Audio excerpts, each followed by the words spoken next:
I'm excited to speak to you guys today. Kind of like well, first off, I just want to say, just honor Tyler for allowing me to speak tonight, as well as I just want to say, just want to give honor to Preston for speaking the first message, as well as to Culture Smith for speaking the last week's message. And what I've been kind of telling them, it's been cool to see like how all the messages have been kind of intertwined with one another. And so, I guess to start things off, my lovely wife, Skylar, and I, we were living like a couple weeks ago or a couple months ago. We were living in an apartment. And so what happened was I think it was like a Sunday afternoon, and we ate dinner, and then we came back, and I was like chilling in the living room. And then my lovely wife, she screams, she's like, Juan! And I'm just like, first off, my wife, she called me babe. She doesn't call me Juan. So I knew something was up whenever she said my name like that. And so I ran up, looked around, and then I saw her, and then she was like, hey, I found a mouse. It was creeping through my legs, and then I didn't know what to do, so I just screamed her name, and I was like, okay. And then, to be honest with you, I'm scared of mouses. I never killed a mouse before, and so I was trying to act all cool and bad just in front of my babe. I was like, I got this girl. And so I walk around the apartment, try to look for it. We couldn't find it. And so during the meantime, we figured hey, we would just buy some mouse traps. And so we bought some mouse traps. Hey, that's my wife. Hey, what's up? And so we bought some mouse traps. That didn't work. But then I was like, hey, we're going to use some sticky traps. But not only are we going to use sticky traps, but we're also going to add some poison into it. And so it was one afternoon, I believe my wife, she was at work doing night shift. And then I was at home just by myself. I was about to go to sleep, and then I hear, skeet. And then I'm like, yo, what's up? And then I look around, and then I see the mouse. I see the mouse within the sticky trap, and I was like, okay, I'm gonna show this mouse some compassion, so I'm not gonna kill it. I'm just gonna allow the poison to let it do its own thing, and then tomorrow morning, I'm just gonna simply throw it away. And then I look at that exact same area, and I couldn't find it. It escaped. And so all of this, the reason why I bring this up is because the women at the tomb found themselves in the same situation. They went expecting a dead Jesus, but didn't find him. And just to give you guys some context, we have to go to the end of Luke 23, and we'll start at verses 55 through 56. And it states, as his body was taken away, the women from Galilee followed and saw the tomb where his body was placed. And then they went home and prepared spices and ointments to anoint his body. But by the time they were finished, the Sabbath had begun, so they rested as required by the law. And then we'll go to the beginning of the next chapter, which is Luke 24, and the first verse starts, But very early on Sunday morning, the women went to the tomb, taking the spices where they had prepared. And so just diving into the scripture, you see, the end of Luke 23, it talks about where they find dead Jesus at the tomb. And so this is Friday. And by that being said, Friday afternoon, they see dead Jesus at the tomb. And so whenever they see that, the women decided to make spices for it. And then whenever you go to Luke 24, it starts at Sunday morning. And so just reading that, I'm like, okay, so the scriptures, it starts on Friday afternoon, and then it goes all the way to Sunday morning. And within the scripture, it doesn't even talk about Saturday at all. It just talks about how it was a Sabbath and how it was just a day of rest required by law. And so, within the text, we go straight from Friday afternoon to Sunday morning. No Saturday at all. And maybe this is where you find yourself tonight. You find yourself kind of in the middle. You find yourself in the middle of this resurrection story. And so my question for you would be like, what's preventing you from experiencing the resurrection within my life? And in order to experience the resurrection, we have to first address the reality. And so if the media team, if they can kind of show the diagram, just to kind of show. So, okay. So we find ourselves kind of in the middle. We see the resurrection is on this side, but in order for us to truly experience resurrection, we first have to address the reality from it. And so for most of us, like even for me today speaking, like it could be so easy just to celebrate resurrection and be like, if Jesus got out of the grave, so can you. And so if the band, if they can cue me up and then we can do rattle and then, bones rattling and all that stuff, like I can give. In this moment, it can be so easy to do that. But I know for so many of us, we're dealing with our reality. And so we can't even comprehend the resurrection because we're dealing with our own pain. And maybe that's where some of y'all are currently at, just where the women at the tomb were experiencing. They couldn't experience the resurrection because they were currently within their reality. And so, like I said, some of y'all have probably brought some of that pain here tonight. And so let's just go back to Luke 24, 1 through 5. But very early on Sunday morning, the women went to the tomb, taking the spices they had prepared. They found that the stone had been rolled away from the entrance. So they went in, but they didn't find the body of the Lord Jesus. And so they stood there puzzled. The two men suddenly appeared to them, clothed in dazzling robes. The women were terrified and bowed with their faces to the ground. And then the men asked, "Why are you looking among the dead for someone who is alive?"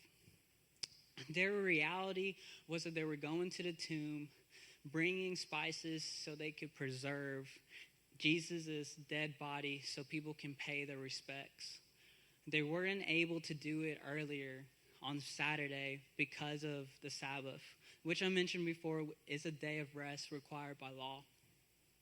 And since they lost Jesus and they just saw that Jesus died, all their hope was lost. And instead of placing their hope in Jesus, they placed their hope back into old traditions.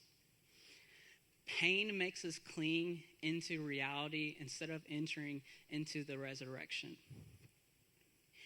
And so the men at the tomb, they asked an important question within this moment of like, why are you looking among the dead for someone who is alive? But quite honestly, I like the ESV version, which states, why do you seek the living among the dead? And since they were experiencing emotional pain, they were just clinging on to the dead because they think that it will bring them life. And so within this diagram, as you can see, that now we're facing pain within our reality. And so since we are facing pain, and just like the women, they're facing pain within the tomb, emotional, it's bringing them closer to their reality rather than fully experiencing the resurrection. And so maybe that's where you find yourself today, clinging on to the dead because it provides you with comfort. Maybe the dead things you're clinging on to are dead relationships, dead religion, expectations. And so, for example, for like relationships, maybe you're holding on to relationships that are not good for you, but because you don't want to feel the pain of being lonely, you much rather stay with the toxic relationships that you're in. Or maybe you're holding on to religion, and because you experience hurt, when God is actually trying to replace religion with relationship. Or maybe it's your expectations on Jesus. Clinging on your expectations on Jesus on what he should do within your life. So maybe you treat Jesus like he's a genie, whereas right now Jesus is trying to be Lord over your life. And so whenever you find yourself clinging on to these things because you think that these are going to bring healing, but they're only going to bring you death. And even whenever you notice these things don't heal you, you find yourself repeating the cycle of pain, not experiencing the resurrection. So you find yourself just hopping over to pain, to reality, and then back to pain.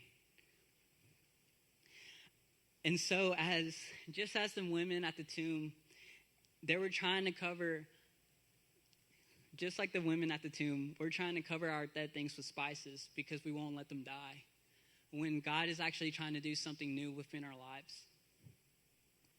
And so since we are clinging on to reality, fear becomes a natural reaction to the resurrection. And at this moment, can you really blame the women? They're terrified. I mean, they're terrified because of all the expectations that they had, everything that they thought that they knew. As soon as they saw like the tomb being rolled away, as well as too, they saw that men, which in other scriptures it says angels. They see these angels proclaiming that he is not there. They know that everything's about to change, and that they knew that nothing was going to be the same. And let's admit, that's pretty scary for us because we're not good with transitions. But one thing I would tell you today is that God's promise in the resurrection is not void because of your pain in the reality. He isn't here. He is risen from the dead. Remember what he told you back in Galilee, that the Son of Man must be portrayed into the hands of sinful men and be crucified, and that he would rise again on the third day. And what's crazy to me is that just even reading within the book of Luke, just to kind of help prepare for this message, is that throughout the book of Luke, Jesus actually predicts his death 3 times within the book of Luke. And so just to state some would be Luke 9, verse 22, which states, "The Son of Man must suffer many terrible things," he said. "He will be rejected by the elders, the leading priests, and the teachers of religious law. He will be dead. He will be killed, but on the third day he will rise from the dead."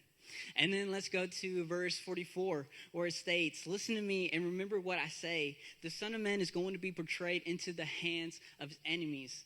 And then let's skip down like even 9 more chapters into Luke 18, where it states, taking the 12 disciples aside, Jesus said, "Listen, we're going to Jerusalem, where all of the predictions of the prophets concerning the Son of Man will come true.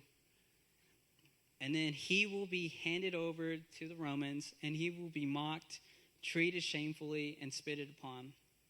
And they will frog, I think that's how you pronounce it, him with a whip and kill him. But on the third day, he will rise again." And so just placing myself within these women, and even with the apostles, you would think like if Jesus was to come to me and was to tell me like, "Hey, like I'm gonna die, but after the third day, like I'm gonna be back. I'm gonna rise from the dead." You would think that after multiple times, you would think they would understand, or you think I would understand if we were in that position. But sometimes, like even with all that being said, like the women had to remember, and so they went to the apostles after remembering, and then they tell them that Jesus is alive. So you would think like in this moment, like, "Hey, like we just went to the tomb, like the stone was rolled away. We didn't see a dead body there, and so like he is risen." And you would think they would be marching, and you think the disciples, you think they would just do like a team rally or something like that. They'd be like, "Let's go," and instead of like mourning, and they would actually be celebrating at the tomb, doing some like tailgate party. But no, they don't do that. What they actually do in this moment, the disciples, was like they thought it was garbage. They didn't truly believe in it. And so the only person that actually went to the tomb was Peter. He was the one that was like, hey, I'm going to go check it out for myself. And kind of give some stats.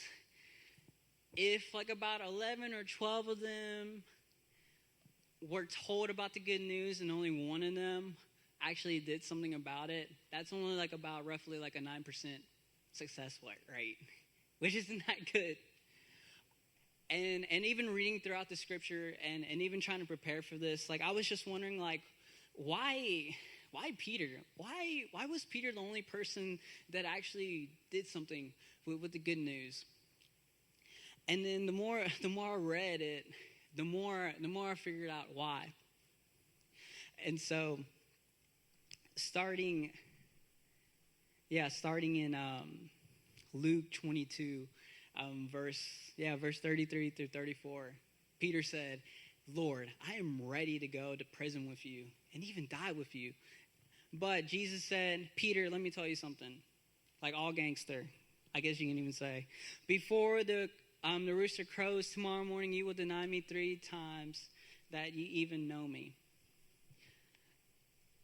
And the more that I process, like even knowing that like Peter denied Jesus 3 times, and that Jesus actually predicted that. If I was Peter, like I would be feeling hurt. I'll be feeling pain. And even from us like being able to experience the resurrection, I think even in this moment that Peter was clinging on to that pain, which then was pushing him closer to his reality rather than even experiencing the resurrection.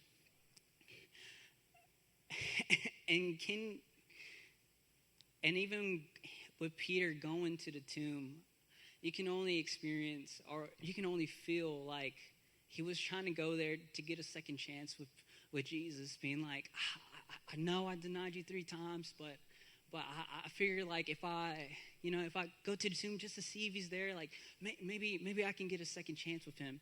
Maybe instead of like what I'm feeling right now, maybe he will, comfort me, or maybe he will give me encouragement. You would think that would happen. But oftentimes people can see the resurrection within their own eyes, but not experience the resurrection within their soul. And even Peter, within this moment, like he went to the tomb, he saw there was nobody at the grave, but yet he was still clinging on to this pain. And even with this pain that he experienced, like what's crazy is that you would think like Peter would just continue on being a disciple to Jesus, but actually he was like, I'm going to be a fisherman. Like I'm going to forget about like even following Jesus, and I'm just going to go back to being a fisherman. And so because of that, he's just right here, not being able to experience the resurrection upon his life. And so one day, it's in John 21, we see that Jesus appears to the disciples again, and this is post-resurrection. And we see Peter, like he is fishing on the boat with the other disciples. Jesus calls them to come to the shore to have some breakfast. And then after the breakfast, Jesus talks to Peter. And this is how the conversation even goes. Like after breakfast, Jesus asks Simon Peter, Simon, the son of John, do you love me more than these? Yes, Lord, Peter replied. You know I love you. And then feed my lambs, Jesus said. And then Jesus repeated the question, Simon, son of John, do you love me? Yes, Lord. Peter said, you know I love you. Then take care of my sheep, he said. And then the third time, he asked him, Simon, son of Peter. Simon, son of John, do you love me? Peter was hurt that Jesus asked him the question the third time. He said, Lord, you know everything. You know that I love you. Jesus said, then feed my sheep. Only when we truly encounter Jesus personally is when we will be able to accept the fact of the resurrection. Because even in this moment, and what's cool, like even even diving within the scriptures, is that you see within this moment, like Peter denies Jesus 3 times. And then fast forward into John 21, Jesus asked him 3 different times. And what's cool is just to see within this moment that finally, like, even despite Peter actually seeing the tomb and actually seeing that the body was passed and wasn't there, only way he was able to find true resurrection, right? To be able to be restored was just by having that personal encounter with Jesus. Because Peter denied Jesus 3 times. 3 times Jesus asked Peter if he loved him. And when Peter said yes, Jesus told him to feed his sheep. It is one thing to say that you love Jesus, but the real test is your willingness to serve him. Because Peter had repented, and here Jesus was asking him to commit his life to him. And Peter's life within this moment is completely changed when he finally realized who Jesus was. He went from being a fisherman to being back to being an apostle. And his relationship with Jesus changed. He was forgiven, and he finally understood the significance of Jesus' words about his death and resurrection. And so when we accept the resurrection, Jesus appears to us, reveals to us how to find a new life with him. And in 1 Corinthians 15, verses 21 through 26, Paul talks about this. As you can see, just as the death came into the world through a man, now the resurrection from the dead has begun through another person. And just as everyone dies, we all belong to Adam. Everyone who belongs to Christ will be given a new life. But there is an order to this resurrection. Christ was raised at the first of the harvest. Then all who belong to Jesus will be raised when he comes back. And after that, the end will come when he will turn the kingdom over to God the Father, having destroyed every ruler and authority and power. For Christ must reign until he humbles all his enemies beneath his feet. And the last enemy to be destroyed is death. When Paul says that we can be made alive again with Jesus, he means 2 things. He means that when we die, we don't stay dead. And just like Jesus, we can rise again and live an live a life with God. But with Jesus, we can also find a new life right here and right now. And the things in our hearts, in our lives, they may seem dead, but they don't have to stay that way. And at the core of our faith is the belief that God can turn death to life, redeem anything that's gone, resurrect anyone and anything. Seeing that things come to life is kind of what following Jesus is all about. Jesus is alive, and with Jesus, so are we. And so I guess if the media team can kind of just pull the diagram, just even with this next one.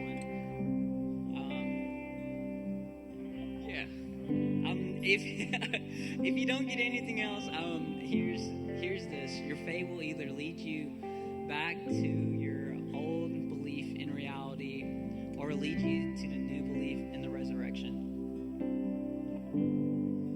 And so kind of as just within this moment of like the middle, this is kind of where you decide where you want to head towards. The faith, you're either going to place your faith upon like the pain that you experience, which then ultimately is just going to lead you to your you're going to have the faith to actually step into the promise that God has for you, so that then you're able to fully experience the resurrection life. And I know it's hard. It's hard to even imagine, or I know it can be scary at times to even try to take that step. And even at times, like, it's hard to even try to get out of the cycle with the pain that you're feeling, because sometimes the pain that we're feeling can be at times feel as if it's bigger than the promises of what God is. And so the faith through the middle, where are you gonna lean on to? Like, just as Jesus came out of the grave, like, what I'm so thankful, like, even within this moment, is like, in the middle, we don't, where our fate is at, like, we've already seen what God can do. If he can raise up out of the grave, we can experience the abundance